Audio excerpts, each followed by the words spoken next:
L'Amérique est de retour et elle va connaître son âge d'or. En quelques mots, le résumé du discours post-investiture de Donald Trump hier soir.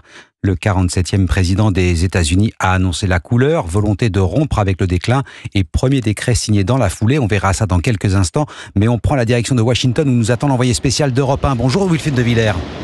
Bonjour Christophe, bonjour à tous. Alors les quotidiens n'ont pas encore bouclé ou sont en train de le faire. Je rappelle qu'il est 6 heures de moins chez vous à Washington. En revanche, les sites d'information ont déjà réagi au discours très offensif de Donald Trump et à ses premiers décrets signés.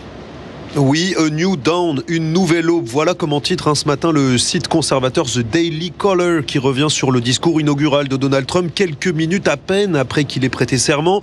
Les phrases chocs, les moments forts du premier discours présidentiel sont également une du site Breitbart News, particulièrement suivi par le camp républicain ici aux États-Unis.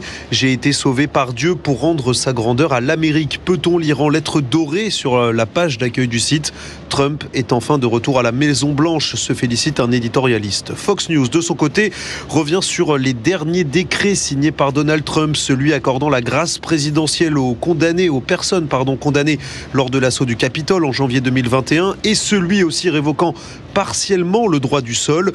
Le Washington Post, de son côté, évoque aussi la quinzaine de décrets signés aujourd'hui et particulièrement sur celui concernant le retrait des États-Unis de l'Organisation mondiale de la santé. Journée de triomphe, de jubilation et de satisfaction à Washington. Titre enfin le New York Times ce matin sur son site internet.